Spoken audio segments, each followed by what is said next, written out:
Казах, че ще подходя малко по-различно, по-исторически, от гледна точка на тези събития в историческото развитие на България. И то, аз мислех само така да погледна по-общо, но ми се струва, че трябва да кажа няколко думи за тази повратна за историята на България 1923 година, тъй като събитията, то не е само септемврийското въстание, това е една поредица от събития, които ще оказват своето влияние върху един дълъг период от развитието на България. Не само най-видимо е това влияние до 1944 година, те са пряко последица са събитията до 1944 година, но ние виждаме, че през последните години, след края на социализма, краха, може би трябва да кажа, на социализма, защото той по този начин приключи своето съществуване, дойде един период на пренаписване на историята, на отношението към тези събития.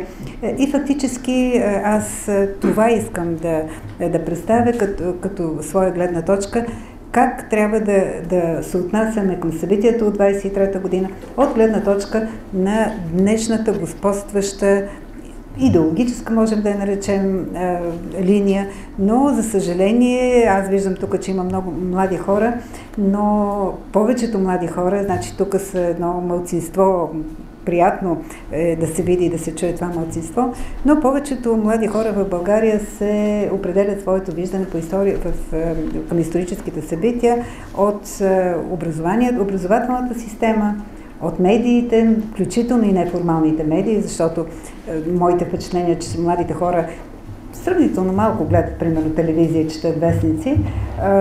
И това е позитивното, защото официалните медии дават една съвършено различна картина, така че ще подходя по този начин. Този дух на представяне на историята на 23-та година като победа, като нещо, което е довело до добро, всъщност е малко лъжовен, защото нещата са доста по-сложни и не толкова благоприятни като развитие. Ще започна обаче именно с международната, с това, което става, с цялата установка, която се ражда в Европа и която влияе върху България. Сега сигурно сте чували и знаете, че Димитър Благоев по това време, горе-долу през 18-19 година, излиза с една теза, която казва, че това, което става в България, зависи в 3/4 от това, което става по света и само в 1/4 от това, което става в България. Това показва, че всъщност България е част от едни по-големи процеси. Може да ги наречем европейски, сега ми се струва, че трябва да ги наречем глобални, световни процеси и даже ми се струва, че в резултат на глобализацията, която се развива през десетилетията след 1923 година, през този век, който минава от тогава, води до там, че зависимостта на малките и средните държави, каквато е България, средна държава, но дори и на големите, в много по-голяма степен зависи от процесите, които се развиват в света, отколкото от това, което става в самата страна. Затова, когато говорим за 23-та година, за това, което става и най-вече за септемврийското въстание, тъй като това е повода за нашата сбирка, трябва да погледнем в каква е епохата, какъв е духа на епохата. Духът на оная епоха, преди всичко в Европа, но това започва тези тектонични сривове, които започват да се разпространяват и останалата част на света, е духа на революцията. И тази революция, тя не е случайна. Тази революция се дължи на това, което става в годините на Първата световна война, когато наистина за първи път не само, че участват повече, не само европейски държави, но извън европейски в една глобална война, но за първи път това е война, в която участва въоръжения народ. Става дума за редовните армии. Редовните армии са въоръжения народ. Това не са войните, които се водят преди това, по-голямата част от които се водят от професионални армии, толкова любими сега в момента на развития свят. Това са войни, които се водят от хора, които това им е професията. Първата световна война е война, която повсеместно се води от въоръжения народ. От народа, на който му е дадено оръжие, за да защитава една или друга теза. Защо това има значение?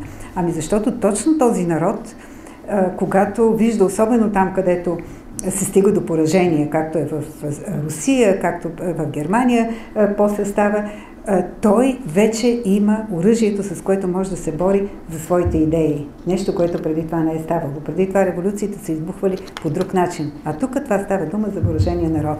И поради тази причина, разбира се, тук съвсем не искам да изключвам и влиянието на марксизма, на интернационализма, на първия интернационал, на втория интернационал, независимо, че втория интернационал зрелищно се проваля точно в началото на войната, когато двете основни партии, френската и германската, гласуват подкрепа на своите правителства, военните бюджети, а не на интернационализма, както през 12-та година са декларирали на свой извънреден конгрес.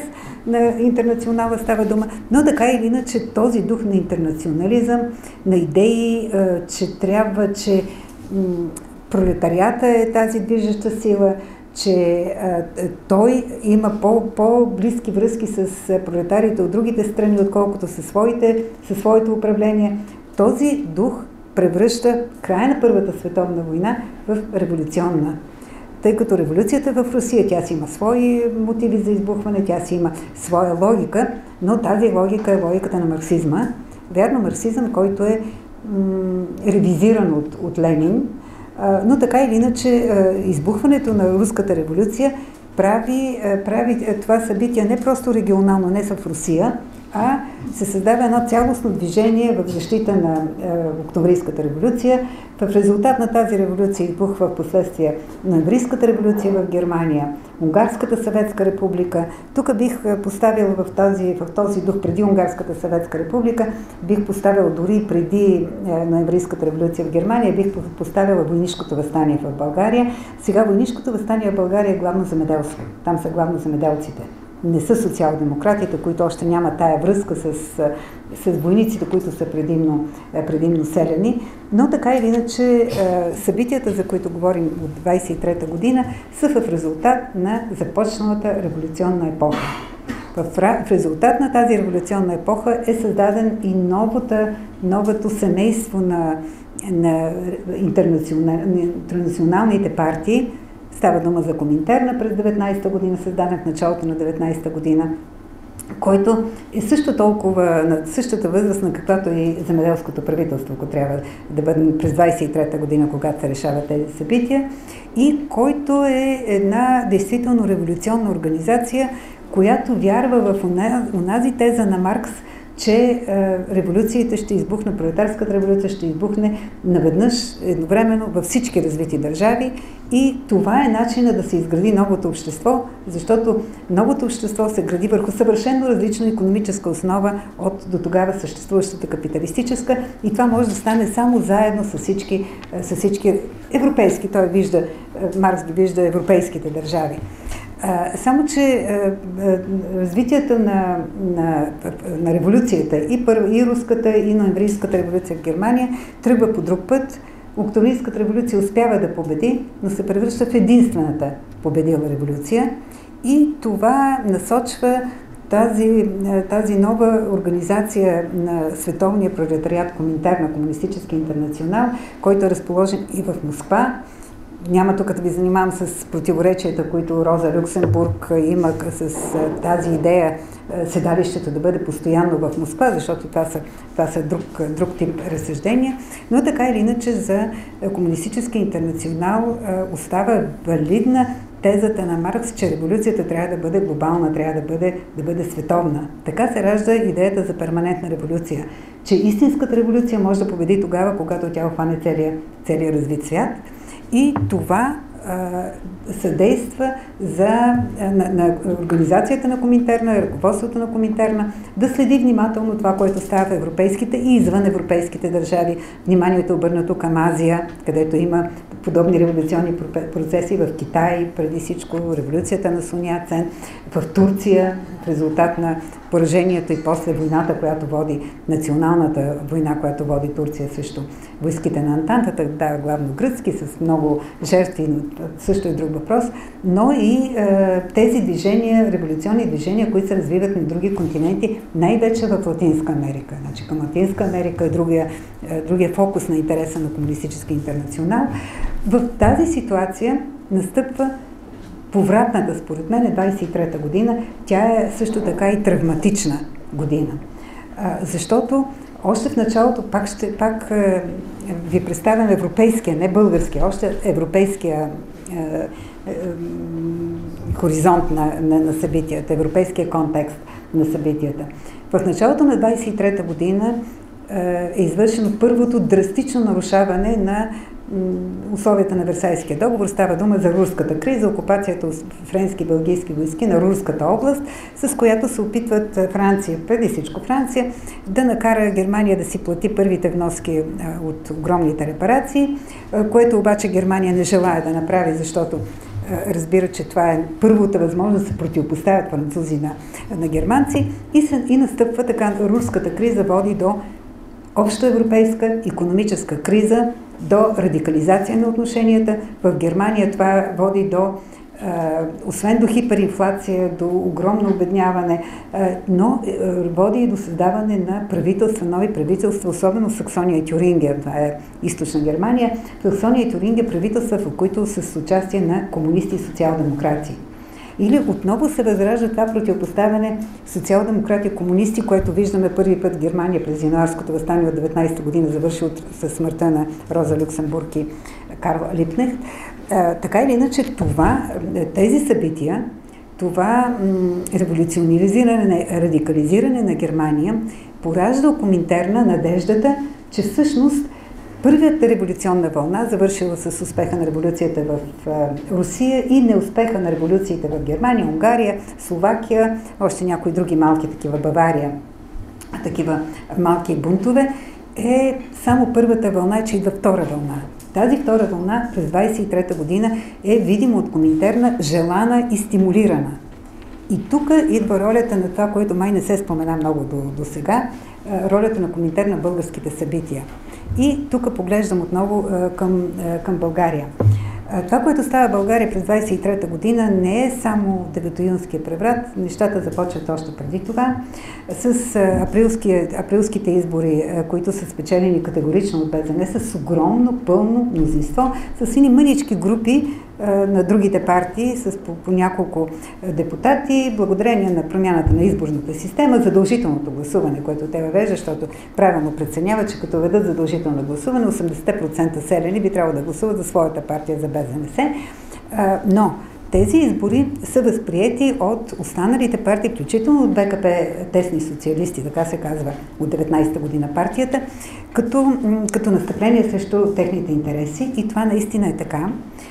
До тогава вече БЗНС живее с усещането, че са се справили с буржуазните партии, с онези партии, които са довели България до втора национална катастрофа, които с референдум, забележете, това е първият референдум в българската история, с референдум народът е казал, трябва да бъдат съдени виновниците за първата и втората национална катастрофа. Те са съдени, осъдени и влизат в затвора. Те влизат в затвора малко преди преврата, така че много кратко време са в затвора, но така или иначе са в затвора. И това усещане за всесилие ги тласка към противопоставяне на комунистическата партия. Не е тайна, не знам тук, но не е тайна, че БЗНС започва след тези избори, в които има пълната власт, започва едни планове за унищожаване на комунистическото движение, с подготовка на лагери, където те трябва да бъдат. Защото комунистическата партия е останала единствен съперник. Да, той е малък, в сравнение с силата на БЗНС, но съперник. И това всъщност обяснява до голяма степен реакцията на комунистите на Деветоюнския преврат. Много по-тежко изглеждат нещата за буржуазните партии. Те не виждат никакъв шанс.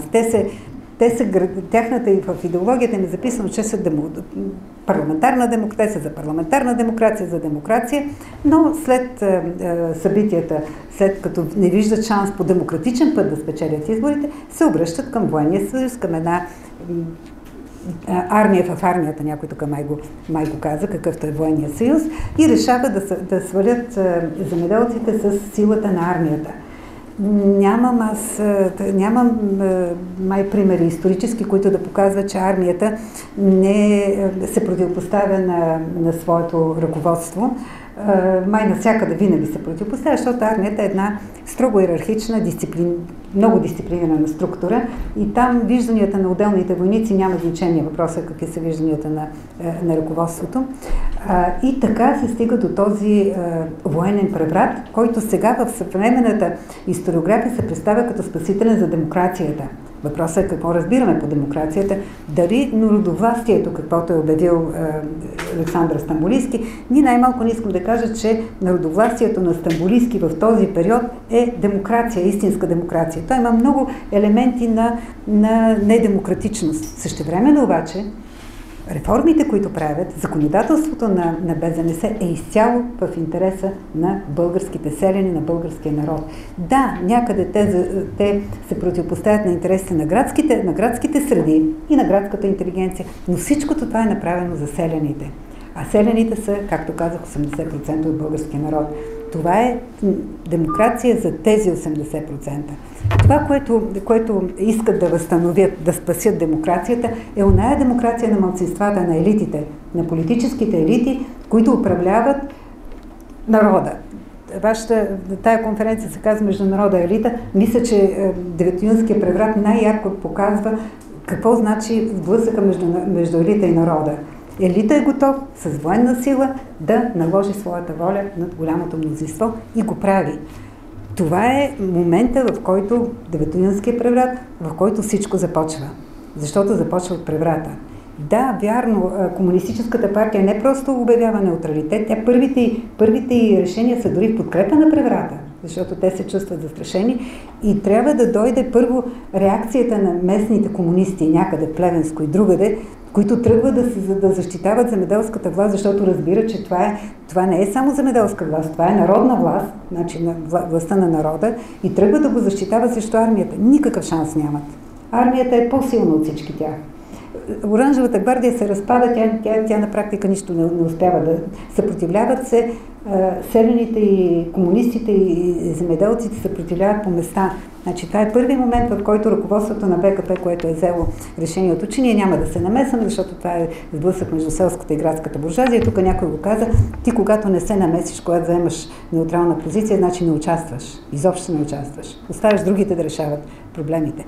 И тогава се налага да дойде намесата от Коминтерна, толкова осъждана сега, като предателство на националните интереси, като обслужване на чужди интереси и така нататък. Но именно намесата на Коминтерна и подготовката на едно, тук трябва откровено да кажа, въстанието септемврийското, независимо кога би избухнало, няма особено голям шанс. Защото той избухва във време, значи подготовката започва, когато тази власт, превратаджийската, вече се утвърдила. Вече е създала структури, не само в армия, не само армията седи зад нея. Градски структури е създала навсякъде. Аз не знам дали знаете, ние говориме, че това е народно въстание, обаче знаете ли колко много доброволци има срещу въстанието от тия шпицотредите? Те са твърде много, тези доброволци. Значи обществото вече е разделено, властта се утвърдила. Според мен това въстание няма шанс. То обаче връща БКП в политиката. Значи БКП тогава с това решение, не казвам, че е само на Коминтерна, има и местни дейци, които са за реакция, и то такава силова реакция срещу силовото налагане на властта, срещу тази незаконна власт. Срещу незаконна власт действаме не според закона, действаме със силата. Те са силата на оръжието и ние са силата на оръжието. Силите са несравними. Никакво сравнение няма. Това въстание при всички случаи би било неуспешно, но то връща Комунистическата партия там, където е мястото, сред хората. Защото, да, вярно, 12 септември, арести, всичкото това е вярно.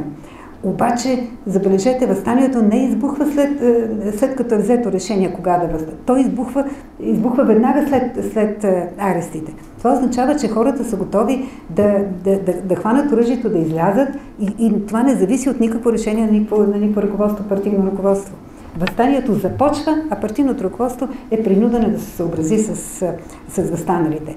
Да, въстанието продължава повече, по-дълго и с повече хора, отколкото би било очаквано, при тези условия, просто защото това са хора, които участват в въстанието, които цялата трагедия са изживели върху гърба си. Това са хората, които са воювали от 15-та година до 18-та година, давали са всичките жертви, семействата им са гладували в държавата, които са воювали недобре облечени, недобре нахранени, недобре въоръжени и въпреки това са устояли до пробива при Добро поле и които с основание смятат, че вината за това е на елитите, които са дали властта, защото правителството на БЗНС идва три пъти печели избори. Значи, народа му е дал властта, но то е свалено с военна сила, хора, които имат военен опит и които казват, не, няма този път да се подчиним, този път ще се противопостави. Така че аз така ги виждам нещата. Да, има намеса на Коминтерна. Това въстание се оказва неуспешно, потушено в края на септември, началото на октомври. Онази подготовка, която Коминтерна започва за други подобни събития, които да предизвикат обща европейска революция, говоря за събитията в Германия, които подготвя Комунистическата партия въстание. Това въстание и заради нашето поражение всъщност е отменено и само там, докъдето не достига вестта за отмяната му в Хамбург, въстанието избухва. Има подобни събития в Полша, в Краков, но така или иначе с нашето въстание, което е най-голямото, най-значителното и най-кървавото, за съжаление, на практика то поставя края на тази вълна, следвоенна вълна, и сега скоро свършам, следвоенна революционна вълна. Какво идва след нея? Значи, за България мисля, че е ясно. Закона за защита на държавата, репресиите, такива репресии от такъв характер, че чувствителни хора в България, интелигенция, писатели, поети, които нямат нищо общо нито с комунистите, нито с земеделците, но реагират съпричастно на това, което виждат. Да, вярно, отвън по-скоро подкрепят българското правителство, но го обвиняват и за тези големи репресии. Закона за защита на държавата, тази власт става власт, която се крепи върху силата, кръвта и унищожението. И все пак трябва да кажем, че това е българската революция, голямата. Войнишкото въстание е първият етап, втория етап е септемврийското въстание. Какво настъпва след това? Голяма реакционна вълна, дясна вълна. Италианският фашизъм с 22 година Мусолини идва на власт, но той управлява демократично до 26-та година. 26-та година установява фашистска диктатура. Хитлер 23-та година, по същото време на Хамбургското въстание, той извършва бирения пуч в Мюнхен. Да, осъден е, затворен е, но тогава започва възхода на национал-социализма. Дори там, където са леви, 24-та година лейбаристите печелят изборите в Великобритания, само за да в края на същата 24-та година да ги свалят от власт заради един фалшификат, свързан с Коминтерна. Цялата десница вижда опасността и започва да се бори с нея. България е първия пример и не случайно тези репресии продължават в България до 25-та година, до фаталния атентат в църквата Свети Крал, който води до нова вълна на репресии. Така или иначе, това е първият етап на голямата гражданска война, която ще продължи, която до някъде изглежда завършена през 44-45 година, но която виждаме, че отново се възражда и с това искам да завърша. Когато губи левицата, печели десницата, без никакво съмнение. Проблема е, че аз не виждам. Тук ми харесва атмосферата, вярата, че може да се направи нещо. Но аз не виждам организирани действия за леви решения в съвременна България. Мисля, че ние живеем в един дух на засилване на дясното от всички посоки, включително от формално левите. Значи формално леви, които всъщност обслужват българската десница. Не искам да давам повече примери. Това е по-скоро призив. Нека да се обединим и с хора, с които имаме различие в името на, айде да не го наричаме народовластието, в името на демокрацията, но оная демокрация, която смятаме като власт на народа.